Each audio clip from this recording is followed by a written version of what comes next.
Attribute number 12, giver of success and prosperity.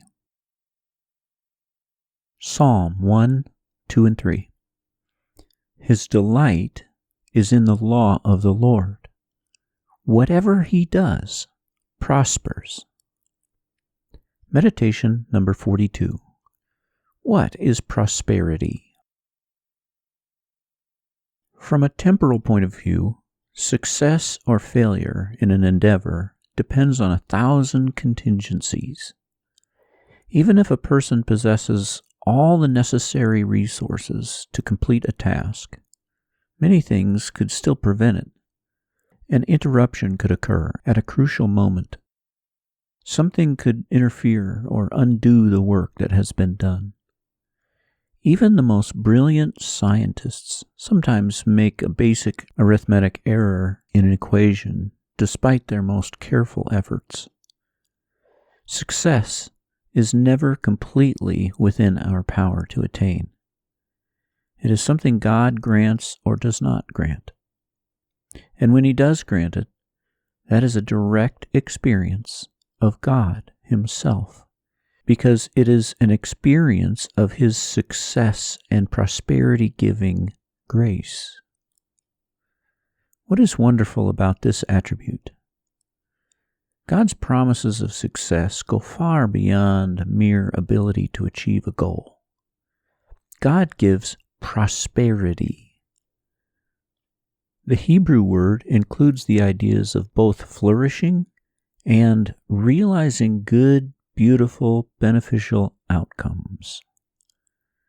Mere success by itself can be disastrous. If the goal is misguided, success can be worse than failure.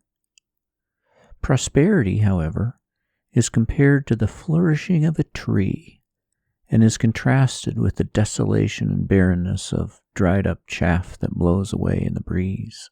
Psalm 1:4. Even the best laid plans can go either direction. God decides whether the outcome will be a fruitful tree or a dried-up wasteland. How wonderful it is to know a God who is in control of prosperity of outcomes. A person who does not know God can become the most brilliant and wealthy human being on the planet, develop the most ingenious plan ever, pour all his resources into it, and have it result in catastrophe. But we, even in our ignorance, weakness, and poverty, can simply delight in God's will revealed in his word and enjoy prosperous, thriving, flourishing, God-glorifying, joy-producing, eternally significant successes in our endeavors. What effect would it have on your heart if you were to consciously experience God's prosperity-giving grace today?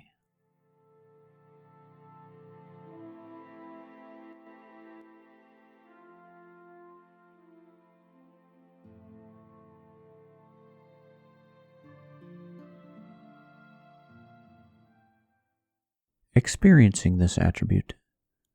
In Psalm 1, God promises prosperity to those who delight in his word and prefer it above human wisdom and the ways of the world.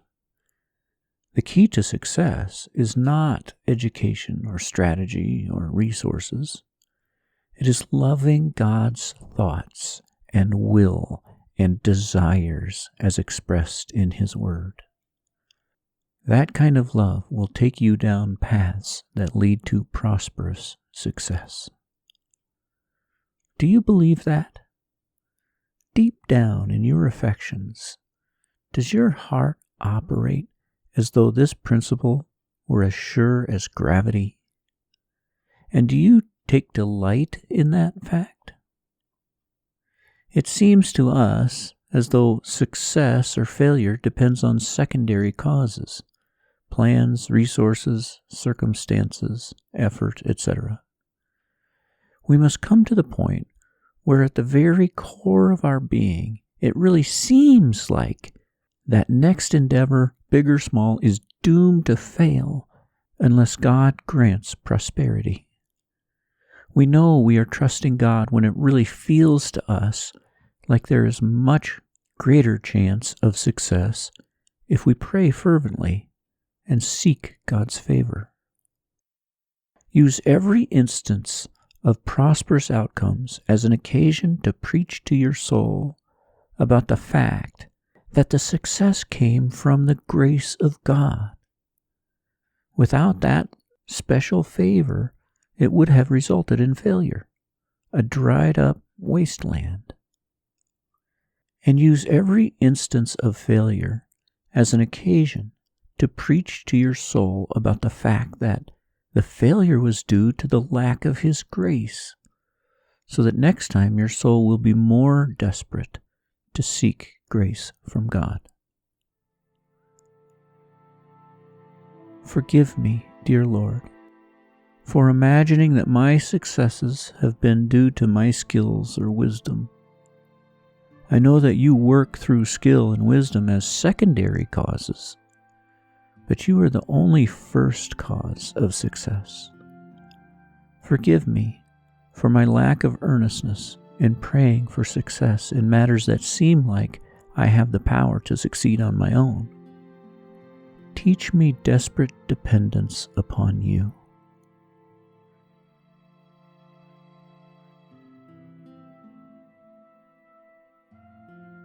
Think, what are the next couple tasks you will do when you are finished with this prayer time or any other tasks that are upcoming today?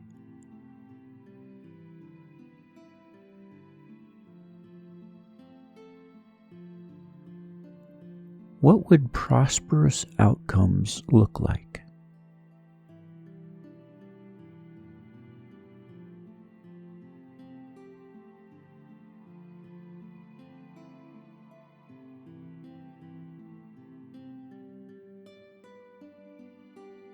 What would unfruitful outcomes look like?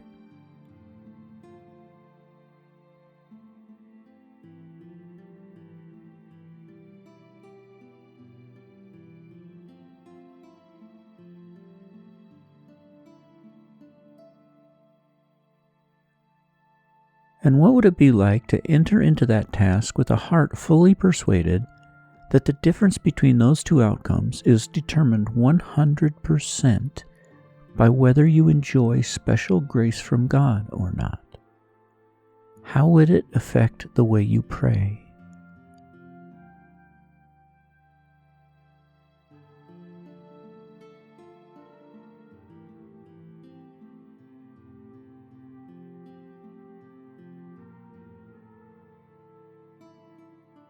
Promise to trust today.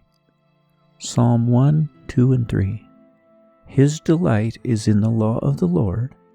Whatever he does prospers.